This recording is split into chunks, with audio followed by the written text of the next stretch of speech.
Do you want to know what it's going to take to survive living in Tacoma, Washington? If so, stay tuned. This is the video for you.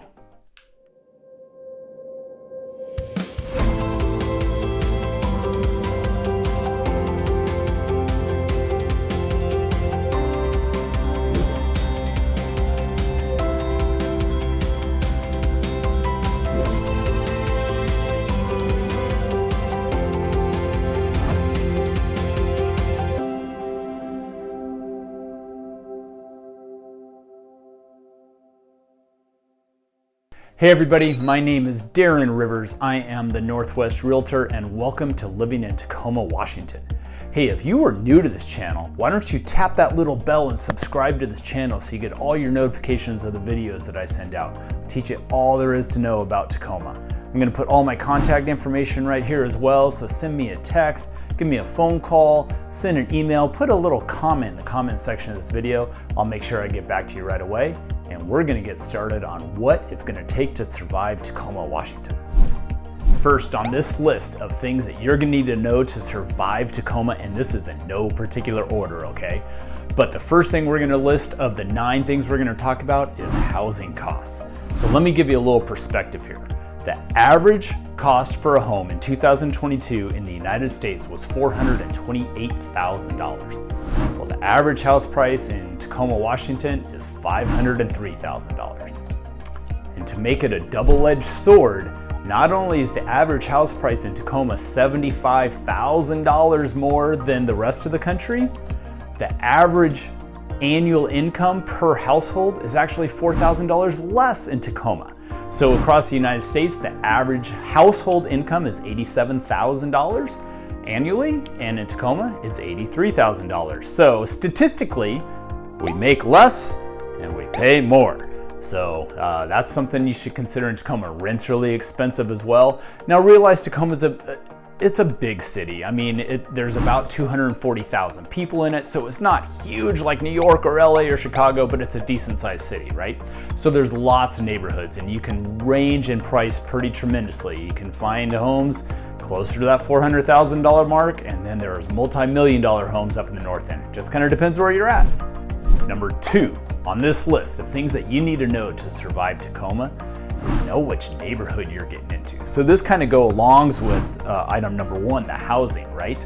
So there's a lot of different neighborhoods in Tacoma, and there's some really nice ones, and then there's some ones that, you know, you may not feel very safe walking down the street at night in. So as a general rule, the southeast part of Tacoma is a little rougher. They have a bit more crime, or a lot more crime if I'm going to be honest.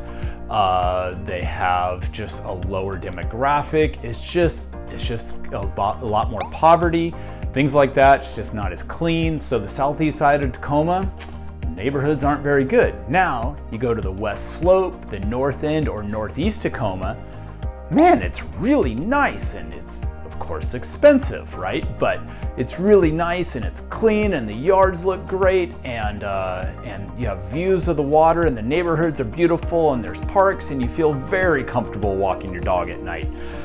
So really examine the neighborhoods. You could go from ghetto to luxury in not a very long distance. So really examine where you're at, and if you need any help on that in particular, let me know.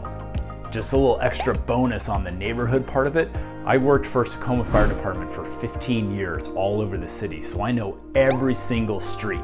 So if you want the nitty-gritty on a particular neighborhood, give me a call. I'll give you all you need to know on whether it's safe, what you should expect, the demographic, the whole 9 yards. Give me a call.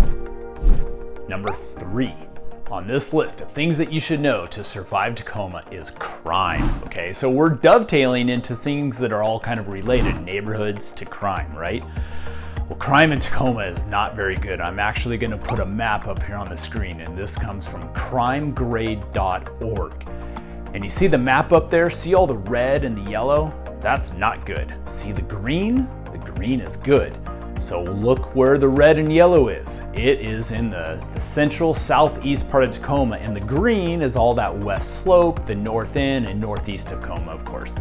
So it coincides with the neighborhoods, how expensive it is, the whole 9 yards. Crime isn't great. In fact, Tacoma's got a D- rating Average cross country is C, right? C, half of them are better, half of them are worse. Tacoma's got a D minus. It's the only 12% of cities in the United States are more dangerous than Tacoma, which means 88% are safer. So it kind of depends where you're at, for sure. But Tacoma, it's got a bad rap for some crime, and you go to that southeast area, that's why it's like, ooh, it's not the greatest neighborhoods. There's definitely some crime. Number 4 on the list of things you need to know to survive Tacoma, Washington is be prepared for the schools. If you have a family and you're still sending your kids to public school, Tacoma's not got the greatest reputation. It ranks 4 out of 10 on the testing rate. It's got a C minus rating, not all that great. There are 67 schools in Tacoma with 29,000 students. So there's a lot of schools, and some of them are good. And again, it depends on the neighborhoods, right? Some of them are good, and some of them just are lacking a little bit. It's just the culture that there is, and Tacoma does not have the greatest school system. Now, our neighbor University Place, which borders us there on the west, it has an A minus rating. It's ranked in the top in the country as far as how good the school district is. So you don't have to go far. And I work in UP too, so I'd be happy to tell you all about it, but this channel is all about Tacoma. So the Tacoma School District, unfortunately, it doesn't have the greatest rating. Number 5 on this list of things you need to know to survive Tacoma. And now we're gonna go on a positive one. I know I've been kind of on a negative little rant there, but this is outdoor activities, and we're gonna stick with just outdoor, okay? If you go on to talk about indoor activities and all the museums and the cultural things and all that sort of stuff, that's a whole video in and of itself. This is purely outdoor activities. One of the biggest things that Tacoma has as far as an outdoor activity is they have Point Defiance Park, which is at the north end of Tacoma. And get this, it is the second largest city park in the United States, second only to Central Park in New York City. So it's got miles of biking trails and hiking trails, and it's out on this peninsula, and it's got views of the Puget Sound, and it's got a zoo there. And you can, drive through. It's called 5 Mile Drive, because guess what? The road's 5 miles. And so you can road bike, you can mountain bike, all those activities. There's lots of deer and just nature, and it's truly a great natural park. Tacoma also has a path called Ruston Way, and it runs right on the water. It's like 2.5 miles long. It's paved. You get lots of people, again, walking, jogging with their dogs, riding their bikes, riding rollerblades, all sorts of stuff. It's great. In the summertime, they shut it all down for the 4th of July and have all these, beer gardens and vendors and hundreds of thousands of people down there, and then fireworks out in the bay at night.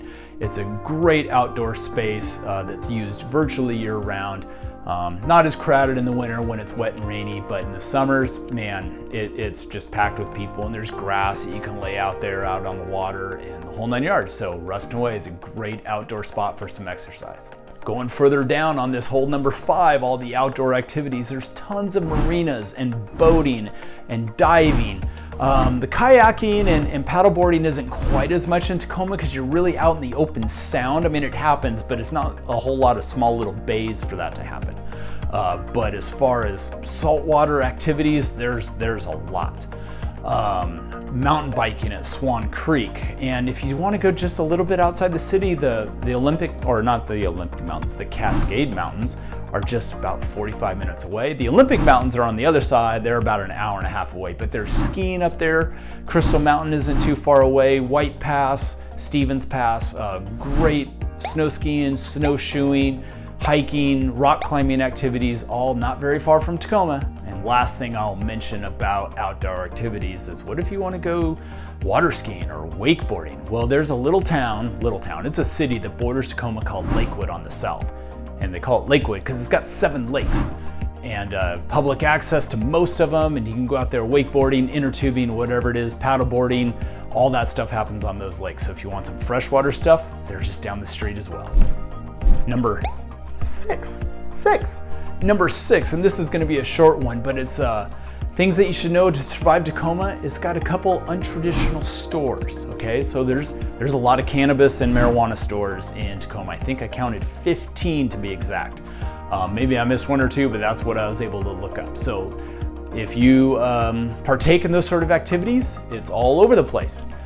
One thing you won't find in Tacoma is there is no strip clubs. They are not allowed in the city limits. Now there's some like literally 300 feet across the city boundaries, but there are no strip clubs in the city of Tacoma. So we have some untraditional stuff with the marijuana and not other untraditional stuff with the strip clubs. Number 7 on this list of things that you need to know to survive Tacoma, and this is kind of a big one. This is the homeless problem, and Tacoma definitely has a homeless problem. The whole West Coast seems to be kind of falling into this, especially big cities, Los Angeles, San Francisco, Portland, Seattle, they all have pretty serious homeless problems. Tacoma's a smaller size of those, but it certainly has its share, and they're really concentrated downtown. That's where all the services are for them. They have shelters and missions, and they put food in their belly, and they give them shelter at night, and sometimes they even give them cell phones. So it's kind of like they reinforce it. I don't know what the solution is for this problem, because if there was a solution, an easy solution, it would probably be taken care of. I know there's a lot of mental illness that goes on with the homeless problem, and of course some drug use as well. So I don't know what the solution for this is, but downtown Tacoma really does have a homeless problem. You'll find tents on the sidewalks, you'll find them sleeping in parks.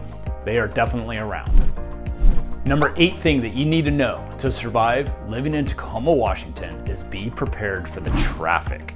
Okay, so traffic is a real issue. So listen to this. The greater Seattle-Tacoma area ranks 8th in the country as being worst traffic. 8th. And we're talking New York, LA, Chicago, Dallas, Houston, all these giant cities, and we're number 8. That is the Seattle-Tacoma area, so it all combines it together. The other thing to know, Tacoma itself is the 18th worst congested city in North America. And that information comes from the Tacoma newspaper, the Tacoma News Tribune. They ranked themselves number 18 worst in the North American continent.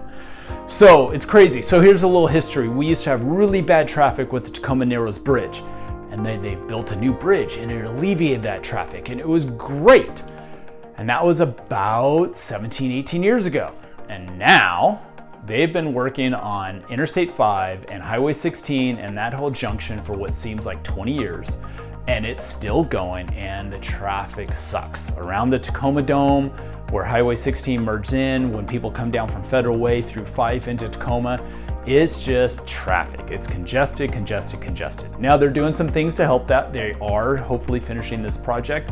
They got some light rail going in. People are using the transit and the train system a bit better these days. So there's some solutions, but it takes a while to change the culture.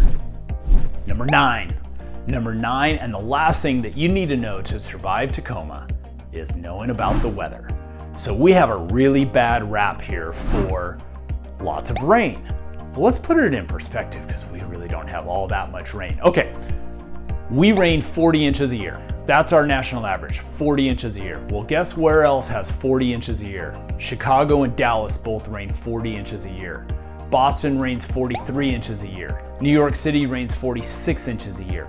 Miami rains 62 inches a year. Now you go to the southwest part of the country. Well, that's a little different. Los Angeles rains about 15 inches a year. Phoenix only rains 7.5 inches a year. So there's certainly drier places, but we get this bad rap for all the rain. And I'll give you this. October to about March, beginning of April, it's gray. It's gray a lot. It drizzles a lot. It's not like we get these huge downpours. So it's kind of wet often in those months. And that total adds up to 40 inches a year. As far as snow goes, happens a couple times a year, a couple inches, really nothing of consequence. Although if you're driving, I swear to God, we are the worst snow drivers in the world, because if there's a half inch of snow on the ground, oh my God, it's Armageddon and the world comes to an end. Which is kind of ridiculous, because those of you in Buffalo would probably just laugh at us, because you guys drive really well in the snow. You get a lot of it, but it snows a couple times a year, lasts a couple days, couple inches. That's generally about it. As far as temperature goes, and I'm just gonna let you compare what I tell you about Tacoma to wherever you may be, because I could list city after city after city. But in the wintertime, our average daytime high is mid 40s, 45, 46, somewhere in there. Of course, we get the warm spells, and of course, we get the cold spells when it snows and things, but that's the average. And the average low is about 34. So most of the time it doesn't freeze here. Sometimes you have some frost on the ground in the morning, some icy roads, but they don't last very long. It's just not really an issue. So wintertime temps, for wintertime, pretty mild, unless you're coming from Los Angeles. Now the summers here are the best in the world. I'm telling you, in the world, it hardly ever rains. It is beautiful. It's about mid 70s, low 80s. Mid 70s they say is the average. We seem to be getting a little bit warmer these days, so maybe closer to 80 degrees is your average high temperature in the summer months. Cools down to mid 50s, high 50s at night. It is the most spectacular place on the earth in the summer. And here's another reason why, is the humidity is relatively low. Now, I came from Southern California, so I think it's humid here. It's 56% is the average humidity during the day in the summertime. Well, the East Coast, you're in the 70s and 80s as far as the percentage of humidity, so it's much stickier and stuff over there. Here, not too bad. It's not the desert of Southern California or Arizona, but it's not as bad as the East Coast by any means. I'm telling you, the summers here are the best. So there you have it, folks. This was the 9 things that you need to know to survive living in Tacoma, Washington. My name is Darren Rivers. All my information is right here. I am the Northwest Realtor. Again, give me a thumbs up. Send this video to a friend. Get a hold of me, whatever you need, and I will see you guys on the next video.